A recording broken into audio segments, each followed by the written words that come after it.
Hello friends, welcome to वीमो entertainment. मेरा ये है मेरी पेशकश। ए भी जब बोला तो गुस्सा तू, कभी तो बोला मैं शांत के वूसा नाम सुन के भागती अकूसा। याकूजा ये वर्ड आपके दिमाग में आते ही सबसे पहले आपको क्या याद आता है? क्या कोई कार्टून कैरेक्टर या किसी सिंगर और रैपर का स्टाइलिश नेम?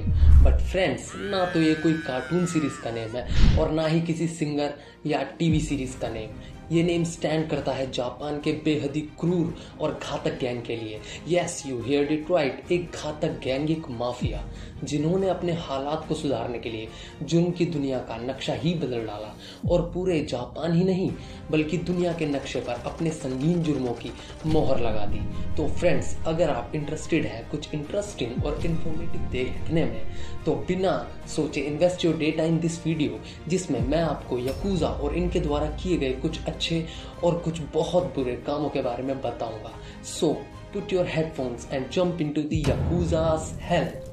जैसे आप लोग इतना तो अब तक समझ ही गए हो कि याकूजा बेसिकली जापान के एक बहुत ही कुख्यात गुंडों के समूह का नाम है। बट ये माफिया हमारे भारत देश के कुछ मनचले आवारा लड़कों की टोली नहीं बल्कि एक वेल ऑर्गेनाइज्ड गैंग है, जिसके मेंबर्स आम गैंग से कहीं ज़्यादा हैं।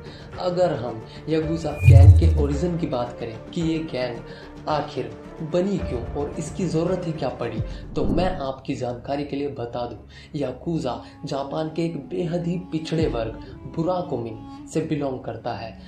बिल्कुल इंडिया की ही तरह जापान में भी ऐसी जातीयता मतभेद थे जिसमें बुराकोमिन समाज के लोगों को बहुत ही निचला और पिछड़ा समझा जाता था, जिसके कारण बुराकोमिन समुदाय के लोगों का तो जापान में जैसे कोई अस्तित्व ही नहीं था। जापानियों ने तो जैसे ही इनके होने को ही अनदेखा कर दिया था। तो समाज में सम्मान न मिलने या औरों के जैसे ट्रीट ना होने पर बुराकोमिन समाज के लोगों में अपने से दूसरे समाज के लोगों के लिए ईर्ष्या और नफरत को जन्म दिया।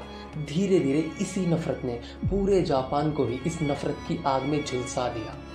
समाज से पूरी तरह बहिष्कृत हो जाने के बाद बुराकोमिन समाज के लोगों के पास ना ही तो रहने खाने का कोई मूल ठिकाना था और ना ही कोई जरिया, जिसके चलते बुराकोमिन समाज के लोगों की जिंदगी में एक दिशा परिवर्तन हुआ और ये बदलाव उन्हें चोरी, स्नैचिंग, लूटमार की तरफ ले गया। बुराकोमिन समाज दो भागों में डिवाइडेड था, जो थे टेकिया और बकुटो। टेकिया समूह के ज्यादातर लोग चोरी से हासिल हुए सामान के स्टॉल्स जापान की मार्केट्स में लगाया करते थे और बकुटो समुदाय के लोग ज्यादातर कुछ खंडर हवेली या वीरान मंदिरों की तलाश में रहा करते थे, जिससे कि उस जगह का इस्तेमाल चोरी किए गए सामान को रखने और इनलीगल जुओं के अड्डों को खोलने में किया करते थे। धीरे धीरे बुराकोमिन समाज के लोगों की पहुंच और उनका कद उनके बुरे कामों के साथ साथ बढ़ता गया और वो human trafficking, drugs, murder, blackmailing जैसे बड़े बड़े स्कैम्स में उनका नाम सामने आने लगा। और देखते ही देखते रियल एस्टेट स्कैम्स और स्टॉक मार्केट स्कैम्स जैसे बड़े धंधों में भी उनका शिकंजा कसता गया। इतनी तेजी के साथ जुर्मों में बढ़ावा देखकर आप सोच रहे होंगे कि लोगों और समाज में इनका इतना डर और खौफ कैसे था और लोग कैसे पहचानते होंगे कोई व्यक्ति याकूजा से ताल्लुक रखता है।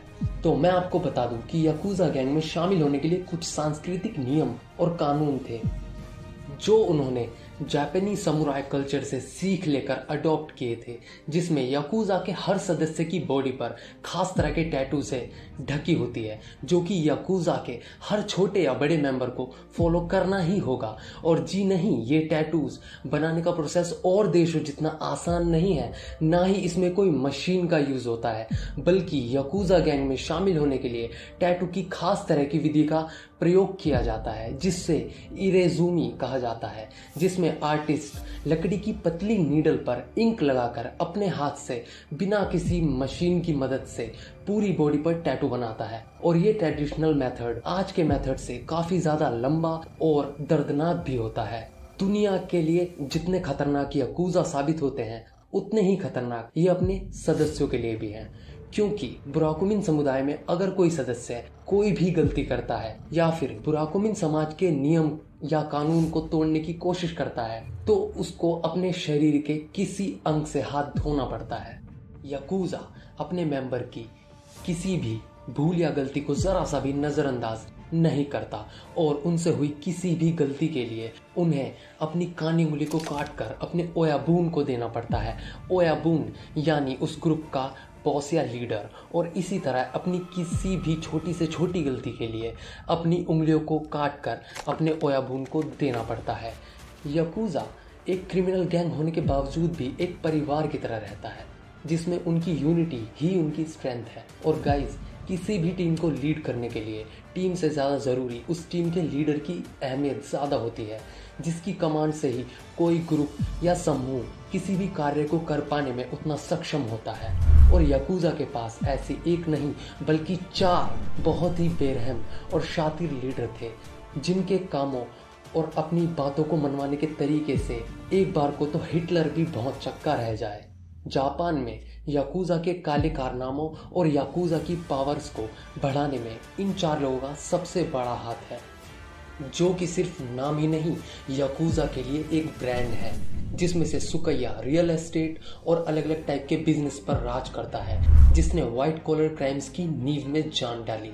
तो गाइस, यूं तो याकुजा गैंग काफी पौराणिक है, मतलब काफी पहले से ही अस्तित्व में है। ईयर 1916 में याकुजा के मेंबर्स की संख्या लगभग 1,86,000 तक पहुंच गई थी, पर अब इनकी गैंग में केवल 80,000 तक ही सदस्य रह गए हैं। याकुजा की पावर्स में इस तरह की गिरावट का कारण जापानी गवर्नमेंट भी है, जिन्होंने याकुजा के इन भयानक और रूल ब्रेकिंग नेचर्स को देखते हुए सरकार को इन पर प्रतिबंध लगाना पड़ा, जिस कारण ये अपने टैटू खुले में लेकर नहीं घूम सकते थे। उन्हें अपने टैटूज को ढक कर रखना पड़ता है। और धीरे धीरे गवर्नमेंट याकुजा के संगीन जुर्मों के लिए जितना ज्यादा हो सके याकुजा के मेंबर्स को अरेस्ट भी किया जाने लगा। पर फिर भी आज भी गवर्नमेंट याकुजा से पूरी तरह से निजात नहीं पा सकी है और याकुजा से दूरी बनाए रखने में ही अपनी भलाई समझती है। तो अब इस नोट से याकुजा के कुछ थोड़े अच्छे कामों पर भी नजर डालते हैं। याकुजा था तो एक क्रिमिनल गैंग, पर इसके बावजूद भी इन्होंने गरीबों और जरूरतमंदों के लिए जो भी कार्य किए हैं, उससे गरीबों के लिए ये किसी मसीहा से कम नहीं है। जी हाँ, बिल्कुल किसी Hollywood Bollywood super hero movies की तरह अमीरों का पैसा लूट कर गरीबों में बांट देना और उनकी वाहवाही लूटना इनको बखूबी आता था। याकुजा की दरियादिली का नमूना इस बात से पता चलता है जब इन्होंने जापान में भयानक मुसीबत के समय में यानी 1995 में आए जापान में अर्थक्वेक और 2011 में आई सुनामी में अपने आदमियों को भेजकर जरूरतमंदों के लिए खाने और कपड़े की व्यवस्था करवाई, वो भी किसी पुलिस या एम्बुलेंस या गवर्नमेंट के पहुंचने से भी पहले। गरीबों में खाना पीना और ज़रूरत का सामान बांटना भी इनकी एक हॉबी थी। और ना तो ये कभी किसी गरीब को कभी तंग करते थे और ना ही किसी परेशान व्यक्ति को सताने की ज़रूरत ही समझते थे। पर आप सोचते होंगे कि भाई ये क्रिमिनल्स हैं या सोशल वर्कर, ऐसे कैसे गुंडा बनेगा रे तू। पर दोस्तों, मैं आपको बता दूं कि अपने बुरे कामों और काले कारनामों पर कुछ थोड़े अच्छे कामों से पर्दा डाल देने से इनके द्वारा किए गए संगीन अपराधों पर पर्दा नहीं डाला जा सकता। याकुजा ने इतने ज्यादा बड़े जुर्म किए हैं कि वो आधी दुनिया को भी फ्री में खाना खिला दे तो भी कम पड़ जाए। और इस बात का अंदाजा आप 1989 में हुए याकुजा द्वारा घिनौने अपराध से समझ सकते हैं। आप में से बहुत से लोग इसके बारे में पहले से भी जानते होंगे। याकुजा द्वारा किया गया अब तक का सबसे घिनौना और बहुत ही ज्यादा बदनाम और भयानक काम भी, जिसमें एक 17 साल की मासूम लड़की जिनका नाम जंको फरूता था के साथ हुए 44 डेज के बेरहम टॉर्चर के बारे में जानकर आपको ठंडे पसीने आने लग जाएंगे। और ऐसे ही कितने अनसुलझे रहस्य जो याकुजा अपने में लिए हुआ है, जिनका आज तक ना ही सरकार पता लगा पाई है और ना ही कोई इंसान। याकुजा का खौफ इतने सालों बाद भी आज भी मॉडर्न जापान में बरकरार है और यहाँ लोग याकुजा के चंगुल में ना फंस जाए प्रे करते हैं।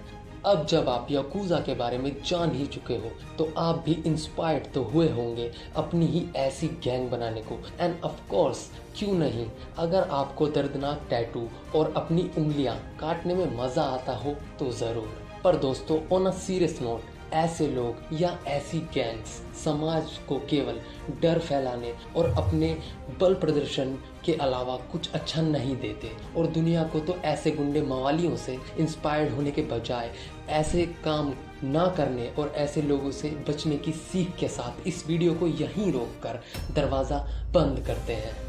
तो गाइस, अगर आपको ये वीडियो थोड़ी भी अच्छी लगी हो तो सब्सक्राइब बटन पर टैटू ज़रूर बना कर जाएं। और यस, याकूज़ा के बारे में और ज़्यादा इंटरेस्टिंग फैक्ट्स और अपडेट्स जानने के लिए कमेंट्स में पार्ट 2 लिखना मत भूलना। So take care, bye bye.